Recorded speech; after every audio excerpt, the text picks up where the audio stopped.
इस गरीब के घर को भी सुंदर बना दिया है इसने। इसका नाम है कोचिया। ये ना फलता है ना फूलता है, ना इसकी कोई कटिंग की गई है। ये बिल्कुल ही अपने आप एक सेफ में है और मात्र एक पौधा है। तो आप ये कह सकते हैं कि भाई ये जमीन में है इसलिए बड़ा है। वास्तव में ये जमीन में है इसलिए बड़ा है, लेकिन ये गमले में भी इतना ही बड़ा हो सकता है आप अगर 12 इंच के गमले में लगाइएगा तो। और इसे कड़क धूप में धूप पसंद है, कड़क धूप।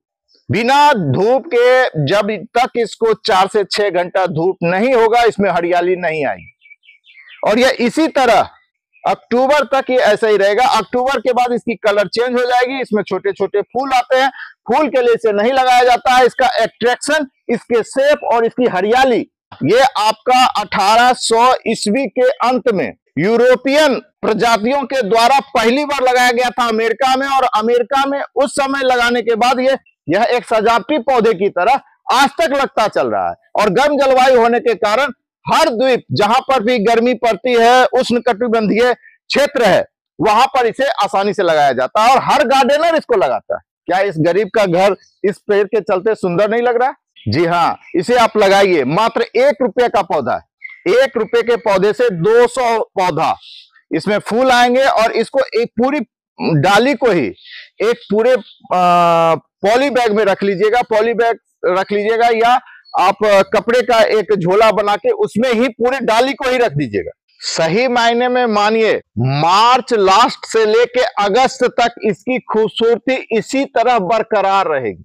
अगस्त के बाद इसका कलर चेंज होने लगेगा। अगस्त से पहले ही इसमें फूल आने लगेंगे, छोटे छोटे उजले कलर के।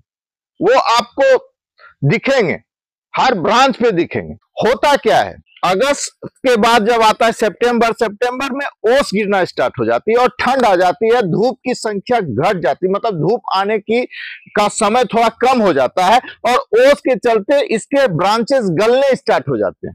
अक्टूबर में ओस बहुत ज्यादा गिरती है और इसके सारे ब्रांचेस भीगे रहते हैं। धूप आने में समय लगती है, जैसे अभी का समय है कि धूप आपको 6 भी नहीं बजा है और धूप आ गई। 7 बजे यहां पर अंधेरा होता है।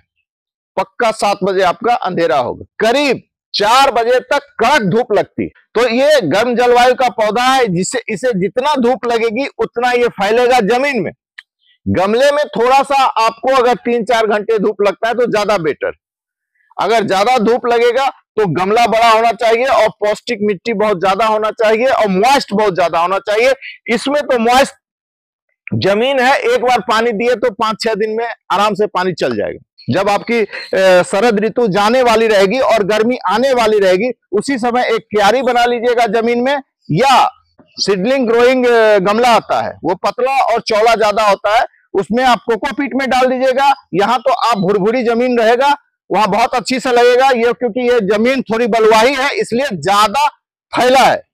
जहां जमीन केवाल है या कड़ी है वहां जमीन को थोड़ा हल्का करना पड़ेगा, तब इस तरह का होगा ये और भी अभी बढ़ेगा। अभी इसकी बढ़त और होने वाली है क्योंकि अभी पूरी तरह से मानसून नहीं आई है। मानसून आने के बाद ये आपका जमीन में 5 फीट तक चला जाएगा। 4 फीट का तो ये हो चुका है। जो मैं खड़ा हूं, वो मैं रोड पे खड़ा हूं, उससे 1 फीट ऊंचा और वो 1 फीट नीचा होके भी 4 फीट का है। आपको अगर नहीं विश्वास होता तो आप देखिए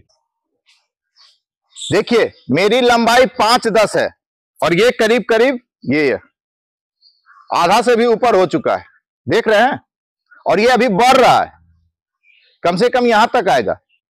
और उसी बीज को आपको झाड़ देना है। शरद ऋतु खत्म हो जाएगी तो फरवरी लास्ट में इसको झाड़ देना है, पौधे एक क्यारी में लगा देना है।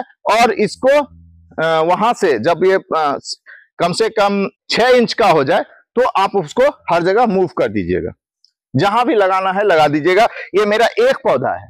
अगले बार देखिएगा, अगला जो सीजन रहा गर्मी का, उसमें यहां से वहां तक मैं हेजिंग की तरह इसको यूज करूंगा। ये कटिंग से नहीं लगता है, जब भी लगेगा बीज से लगेगा।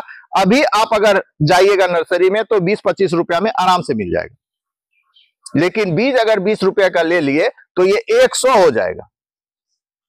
और आपने अगर एक ले लिया तो अगले साल वैसे भी आपको 200-400 हो जाएगा।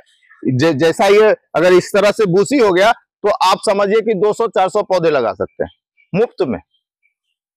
बस इसको सेव करना है।